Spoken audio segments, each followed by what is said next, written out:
Pack ದೇಶದಲ್ಲಿ gas cylinder ಅಭಾವ ಉಂಟಾಗಿದೆ. ಈ ಸಂದರ್ಭದಲ್ಲಿ ಈ ಸಮಸ್ಯೆಯನ್ನೇ ಬಂಡವಾಳ ಮಾಡಿಕೊಂಡಿದ್ದಾರೆ ಖದೀಮರು. ಸೌದೆ ವ್ಯಾಪಾರಿಗಳು ಈ ಒಂದು ಸಂದರ್ಭವನ್ನೇ ಬಂಡವಾಳ ಮಾಡ್ಕೋಬಿಟ್ಟಿದ್ದಾರೆ. ಸಿಲಿಂಡರ್ ಸಮಸ್ಯೆಯ ಬೆನ್ನಲ್ಲೇ ಸೌದೆಗೆ ಬೇಡಿಕೆ ಹೆಚ್ಚಾಗಿದೆ. ಟನ್ಗೆ 250 ಇದ್ದಂತಹ ದರ ಈಗ 5 ರಿಂದ 10 ಸಾವಿರಕ್ಕೆ ಏರಿಕೆಯಾಗಿದೆ. ದುಪ್ಪಟ್ಟು ದರಕ್ಕೆ ಸೌದೆ ಮಾರಾಟ ಮಾಡ್ತಿದ್ದಾರೆ ವ್ಯಾಪಾರಿಗಳು. ಸಾಮಾನ್ಯ ದಿನಗಳಲ್ಲಿ 2500 ರೂಪಾಯಿಗೆ 1 ಟನ್ ಸೌದೆ ಸಿಗ್ತಾ ಇತ್ತು. ಆದ್ರೆ ಈಗ ದುಪ್ಪಟ್ಟು ಬೆಲೆಯನ್ನ ಏರಿಸ್ಬಿಟ್ಟಿದ್ದಾರೆ. 5 ರಿಂದ 10 ಸಾವಿರಕ್ಕೆ ಏರಿಕೆ ಆಗಿದೆ. ದೊಡ್ಡಬಳ್ಳಾಪುರದ ಸಮೃದ್ಧಿ ಹೋಟೆಲ್ ಮಾಲೀಕರು ಅಸಮಾಧಾನ ಹೊರಹಾಕಿದ್ದಾರೆ. 2 ದಿನದಿಂದಲೂ ಕೂಡ ಸೌದೆಯಿಂದಲೇ ಅಡುಗೆ ಮಾಡ್ತಿದ್ದಾರೆ. ಆದ್ರೆ ಅಡುಗೆ ಮಾಡಿ ತರೋ ಅಷ್ಟರಲ್ಲಿ ಟೈಮ್ ಜಾಸ್ತಿ ಆಗ್ತಾ ಇದೆ. ಅಷ್ಟೊತ್ತು ಜನ ಕಾಯ್ತಾ ಇಲ್ಲ. ಹೀಗಾಗಿ ಸಮಸ್ಯೆಗೆ ಸಿಲುಕಿದ್ದೀವಿ ಅಂತ ಹೋಟೆಲ್ ಮಾಲೀಕರು ಬೇಸರ ವ್ಯಕ್ತಪಡಿಸಿದ್ದಾರೆ. ಗ್ಯಾಸ್ ಇಂದ ನಮಗೆ ತುಂಬಾನೇ ತೊಂದರೆ. ಈ ಗ್ಯಾಸ್ ಅಲ್ಲಿ ನಾವು ಮಾಡುವಂತ ಐಟಮ್ ಅಲ್ಲೇ ಈಗ ಸೌದೆ ಒಲೆಗೆ ಬಂದಿದ್ದೀವಿ ಮಾಡಕ್ಕೆ.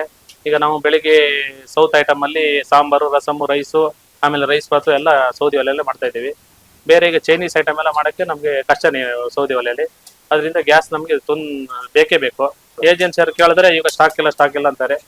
ಈಗ ನಿನ್ನಿನ ತನಕ 1-2 ಕೊಡ್ತಾ ಇದ್ದಾರೆ. ಇವತ್ತು ನೋಡ್ರಿ ಏನು ಇಲ್ಲ, ಸಿಲಿಂಡರ್ ಸಿಗ್ತಾ ಇಲ್ಲ. ಅದು ಬೇರೆ ರೇಟ್ ಜಾಸ್ತಿ ಅಂತ ಇದ್ದಾರೆ. ಈಗ ನಾವು ಈಗ 3,000-4,000 ಅಂತಾರೆ ಒಂದು ಸಿಲಿಂಡರ್ಗೆ. ಅದು ಸಿಲಿಂಡರ್ ಸ್ಟಾಕ್ ಇಲ್ಲ ಅಂತಾರೆ. ಗೋಡಾರಲ್ಲೇ ಸ್ಟಾಕ್ ಇಲ್ಲ ಅಂತಾರೆ ಅವ್ರು ಕೇಳಿದ್ರು. ಅದೇ ಈಗ ಅದರಲ್ಲಿ ಈಗ 50% ಈಗ ಮಾಡ್ತಾ ಇದೀವಿ. 100% ಐಟಮ್ ಅಲ್ಲಿ 50% ಮಾಡಿದೀವಿ ನಾವು. ಅದರಲ್ಲಿ ಎಲ್ಲ ಕಡಿತ ಮಾಡಿಬಿಟ್ಟಿದೀವಿ ಐಟಮ್ ಎಲ್ಲ. ಸೌದೆಯನ್ನು ಸ್ವಲ್ಪ ಡಿಮ್ಯಾಂಡ್ ಆಗ್ತಾ ಇದೆ ಇವಾಗ. ಸೌದೆ ನಾವು ಈಗ 4,000-5,000 ತಗೋಬರೋದು ಈಗ 5,000, 10,000, 12,000 ಅಂತಾರೆ ಇವಾಗ. ಸಮಸ್ಯೆ ಕಸ್ಟಮರ್ಗೆ ತುಂಬಾ ಕೊಡಕ್ಕೆ ನಮಗೆ ತುಂಬಾ ಸಮಸ್ಯೆ ಆಗ್ತಾ ಇದೆ. ಈಗ ಸೌದೆ ಒಲೆಯಿಂದ ಮಾಡೋದ್ರಿಂದ ಈಗ ಕೊಡಕ್ ಆಗ್ತಾ ಇಲ್ಲ.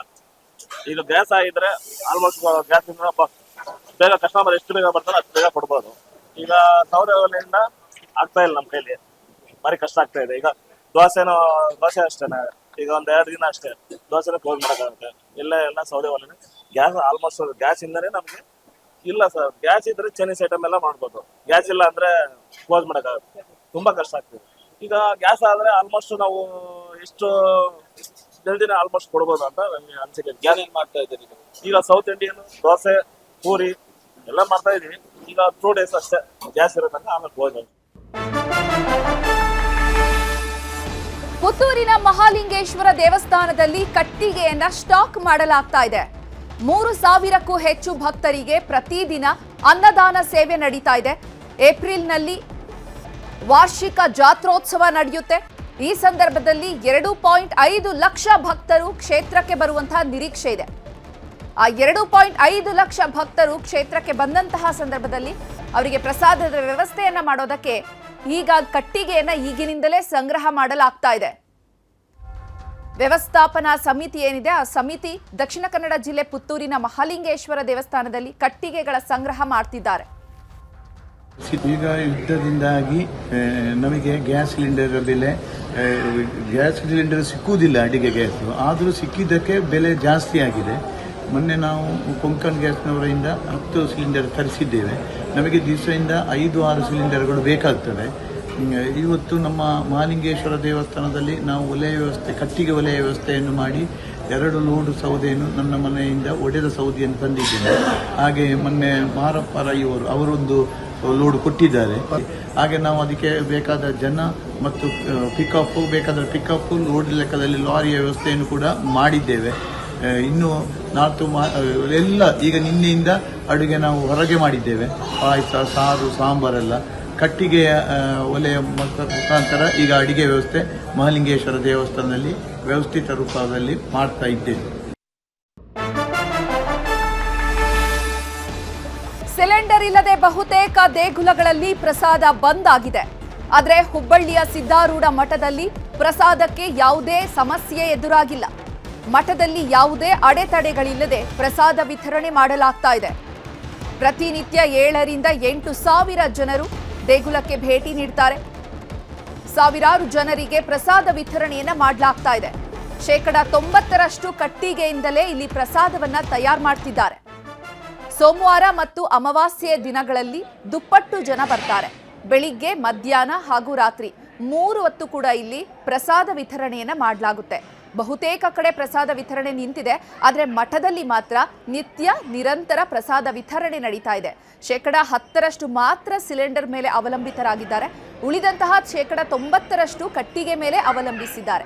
ಎಷ್ಟೇ ಭಕ್ತರು ಬಂದರೂ ಕೂಡ ಪ್ರಸಾದ ವಿತರಿಸ್ತೇವೆ ಅಂತ, ಭಕ್ತರನ್ನ ಸಂತೃಪ್ತಿಗೊಳಿಸ್ತೀವಿ ಅಂತ ಸಿದ್ಧಾರೂಢ ಮಠದ ಸಿಬ್ಬಂದಿ ಹೇಳಿಕೆಯನ್ನು ನೀಡಿದ್ದಾರೆ. ಗುರುಗಳ ಪವಾಡ ಭಾಳ ವರ್ಷದಿಂದಲೇ ಅವ್ರು ನಡೀತಾ ಐತೆ. ಭಾಳ ಅಚ್ಚುಕಟ್ಟಾದ ವ್ಯವಸ್ಥೆ ಇಲ್ಲಿ. ಊಟ ಭಾಳ ಚೆನ್ನಾಗಿ ರುಚಿಯಾಗಿರ್ತೈತಿ. ಆಮೇಲೆ ಇಲ್ಲಿ ಕಟ್ಟಿಗೆಗೆ ತೊಂದರೆ ಇಲ್ಲ. ಕಟ್ಟಿಗೆಯಿಂದ ಆಹಾರ ಎಲ್ಲ ರೆಡಿ ಮಾಡ್ತಾರೆ. ಏನು ತೊಂದರೆ ಇಲ್ಲ ಸರ್. ಇಲ್ಲಿ ಸಿಲಿಂಡರ್ ಇಲ್ಲಿದ್ರೂ ಸಹ ಗುರುನಾಥನ ಕೃಪೆಯಿಂದ ನಡೀತಾ ಐತೆ. ಯಾವುದಕ್ಕೂ ತೊಂದರೆ ಇಲ್ಲ. ಬಂದಾಗಿದೆ ಬೇರೆ ಕಡೆ ಗ್ಯಾಸ್ ಸಿಲಿಂಡರ್ ಇಲ್ಲದ್ರಿಂದ ಇಲ್ಲಿ ಭಾಳ ಚೆನ್ನಾಗಿ ನಡೀತಾ ಇತ್ತು. ಯಾವ ತೊಂದರೆನೂ ಇಲ್ಲ. ಬೆಳಗ್ಗೆ ತಿಂಡಿ ಮಾಡಿದ್ರು ಭಾಳ ಚೆನ್ನಾಗಿತ್ತು. ಮಧ್ಯಾಹ್ನ ಊಟ ನಿನ್ನೆ ಸಾಯಂಕಾಲ ಬಂದಿದ್ವಿ ನಾವು.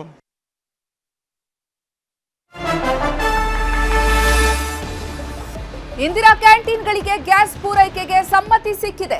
ಇನ್ನೆರಡು ದಿನದಲ್ಲಿ ಇಂದಿರಾ ಕ್ಯಾಂಟೀನ್ಗಳು ರೀಓಪನ್ ಆಗುತ್ತೆ. ಗ್ಯಾಸ್ ಸಿಲಿಂಡರ್ ಸಮಸ್ಯೆಯಿಂದಾಗಿ ಕ್ಲೋಸ್ ಆಗಿದ್ದಂತಹ ಇಂದಿರಾ ಕ್ಯಾಂಟೀನ್ಗಳು ಇನ್ನೆರಡು ದಿನದಲ್ಲಿ ರೀಓಪನ್ ಆಗುತ್ತೆ ಅಂತ ಜಿಬಿಎ ಮಧ್ಯಸ್ಥಿಕೆಯಲ್ಲಿ ನಡೆದಂತಹ ಸಭೆಯಲ್ಲಿ ನಿರ್ಧಾರ ಕೈಗೊಳ್ಳಲಾಗಿದೆ.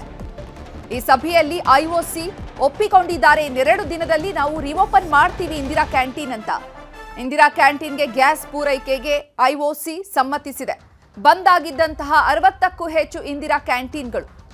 ಇಂದಿರಾ ಕಿಚನ್ನಲ್ಲಿ ಪ್ರತಿದಿನ 80 ಸಿಲಿಂಡರ್ ಅಗತ್ಯತೆ ಇದೆ. 80 ಸಿಲಿಂಡರ್ಗಳನ್ನು ಕೂಡ ನೀಡೋದಕ್ಕೆ ಐಒಸಿ ಒಪ್ಕೊಂಡಿರುವಂಥದ್ದು. ಜಿಬಿಎ ಮಧ್ಯಸ್ಥಿಕೆಯಲ್ಲಿ ಸಭೆ ನಡೆಯಿತು. ಈ ಒಂದು ಸಭೆಯಲ್ಲಿ ಮಹತ್ವದ ನಿರ್ಧಾರವನ್ನು ಕೈಗೊಳ್ಳಲಾಗಿದೆ. ಇನ್ನೆರಡು ದಿನದಲ್ಲಿ ಇಂದಿರಾ ಕ್ಯಾಂಟೀನ್ ಯಥಾಸ್ಥಿತಿಯಲ್ಲಿ ನಡೆಯುತ್ತೆ. ಸರ್ಕಾರಕ್ಕೆ ಕೇಳಿದ ಪ್ರಕಾರ ಐಒಸಿ ಅವರು ಸಿಲಿಂಡರ್ಸ್ ಕೊಡಲಿಕ್ಕೆ ಒಪ್ಕೊಂಡಿದ್ದಾರೆ. ಸೊ ಬೇಗನೆ ಚಾಲು ಆಗ್ತದೆ. ಇಷ್ಟ 80 ಸಿಲಿಂಡರ್ ಪ್ರತಿದಿನ ಖರ್ಚಾಗ್ತದೆ. ಸ್ವಲ್ಪ ಆಪ್ಟಿಮೈಸ್ ಮಾಡ್ತೀವಿ. ಅದು ನೋಡಿದರೆ ಖಂಡಿತ ಅವಕಾಶ ನಮಗೆ ಸಮಸ್ಯೆ ಬರೋದಿಲ್ಲ. ಅದರ ಜೊತೆಗೆ ಏನಾದರೂ ಪೆಂಡಿಂಗ್ ಇದ್ದರೆ ಅದರ ತಕ್ಷಣವೇ ಕ್ಲಿಯರ್ ಮಾಡಿಸಿ, ಎಲ್ಲೆಲ್ಲಿ ಮನೆಗೆ ಗೇಲ್ ಕನೆಕ್ಷನ್ಸ್ ಪೆಂಡಿಂಗ್ ಇದೆ ಅದು ಸಹ ಕೊಡಿಸ್ಬಿಡೋಣ. ಯಾಕಂದರೆ ಫ್ಯೂಚರ್ನಲ್ಲಿ ಸಮಸ್ಯೆ ಬರಬಾರ್ದು.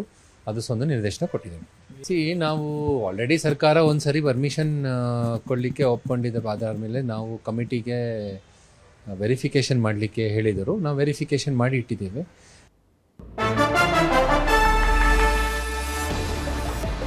ಬೆಂಗಳೂರಿನ ಹೋಟೆಲ್ಗಳಲ್ಲಿ ಉಂಟಾಗಿರುವಂತಹ ಗ್ಯಾಸ್ ಅಭಾವದ ವಿಚಾರಕ್ಕೆ ಸಂಬಂಧಪಟ್ಟಂತೆ ಪ್ರಧಾನಿ ಮೋದಿಗೆ ಶಾಸಕ ದರ್ಶನ್ ಪುಟ್ಟಣ್ಣಯ್ಯ ಪತ್ರ ಬರೆದಿದ್ದಾರೆ.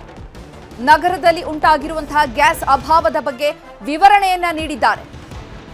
ಕೂಡಲೇ ಗ್ಯಾಸ್ ಪೂರೈಕೆಗೆ ಮನವಿ ಮಾಡಿದ್ದಾರೆ ಶಾಸಕರು.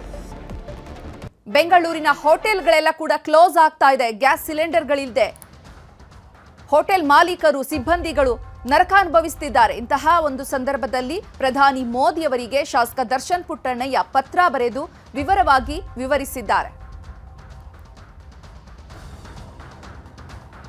ಮಧ್ಯಪ್ರಾಚ್ಯ ಯುದ್ಧದ ಹಿನ್ನೆಲೆ ದೇಶದೆಲ್ಲೆಡೆ ಗ್ಯಾಸ್, ಪೆಟ್ರೋಲ್, ಡೀಸೆಲ್ ಅಭಾವ ಎದುರಾಗಿದೆ ಅನ್ನುವಂತಹ, ಕೃತಕ ಅಭಾವ ಸೃಷ್ಟಿಯಾಗಿದೆ ಅನ್ನುವಂತಹ ಒಂದು ಸುದ್ದಿ ನಡೀತಾ ಇದೆ. ಈ ಏಜೆನ್ಸಿಗಳು ಅನಧಿಕೃತವಾಗಿ ಸ್ಟಾಕ್ ಇಟ್ಕೊಳ್ತಿದ್ದಾರೆ. ಕೆಲವರು ಲಭ್ಯತೆ ಇದ್ರೂ ಕೂಡ ಅದನ್ನ ಅಕ್ರಮವಾಗಿ ಸ್ಟಾಕ್ ಮಾಡ್ಕೊಳ್ತಿದ್ದಾರೆ. ಗ್ರಾಹಕರಿಗೆ ನೀಡದೆ ಹೆಚ್ಚು ಬೆಲೆಗೆ ಕಾಳಸಂತೆಯಲ್ಲಿ ಮಾರಾಟ ಮಾಡ್ತಿದ್ದಾರೆ. ಇಂಥ ಕಾಳಸಂತೆಕೋರರ ಬಗ್ಗೆ ನಿಮ್ಮ ಗಮನಕ್ಕೆ ಬಂದ್ರೆ, ನೀವು ಇಂಥ ಕಾಳಸಂತೆಕೋರರ ಕೃತ್ಯವನ್ನ ಕಂಡ್ರೆ ತಕ್ಷಣ ವಿಡಿಯೋ ಮಾಡಿ ನ್ಯೂಸ್ 18 ಕನ್ನಡಕ್ಕೆ ಕಳುಹಿಸಿ. ನಾವು ಅದನ್ನ ಸಂಬಂಧಪಟ್ಟ ಇಲಾಖೆಗೆ ಕಳಿಸುವಂತಹ ಕಾರ್ಯವನ್ನ ಮಾಡ್ತೇವೆ. ನ್ಯೂಸ್ 18 ಜೊತೆ ಕೈ ಜೋಡಿಸಿ ಕೃತಕ ಅಭಾವ ಸೃಷ್ಟಿಸೋದನ್ನ ತಪ್ಪಿಸಿ. ಇದು ನ್ಯೂಸ್ 18 ಕಳಕಳಿ. ಗ್ಯಾಸ್, ಪೆಟ್ರೋಲ್, ಅಡುಗೆ ಎಣ್ಣೆ ಅನಧಿಕೃತವಾಗಿ ಸ್ಟಾಕ್ ಮಾಡ್ತಿದ್ದಾರೆ. ಕಾಳಸಂತೆಯಲ್ಲಿ ಮಾರಾಟ ಮಾಡ್ತಿದ್ದಾರೆ. ಕೃತಕ ಅಭಾವ ಸೃಷ್ಟಿ ಮಾಡ್ತಿದ್ದಾರೆ. ಅಕ್ರಮ ವೀರರ ವಿರುದ್ಧ ನ್ಯೂಸ್ 18 ಸಮರ. ವಿಡಿಯೋ ಮಾಡಿ 6304 923023ಕ್ಕೆ ಕಳುಹಿಸಿ. ಬನ್ನಿ, ಕಾಳಸಂತೆಕೋರರಿಗೆ ಬ್ರೇಕ್ ಹಾಕೋಣ. ಇದು ನ್ಯೂಸ್ 18 ಕಳಕಳಿ.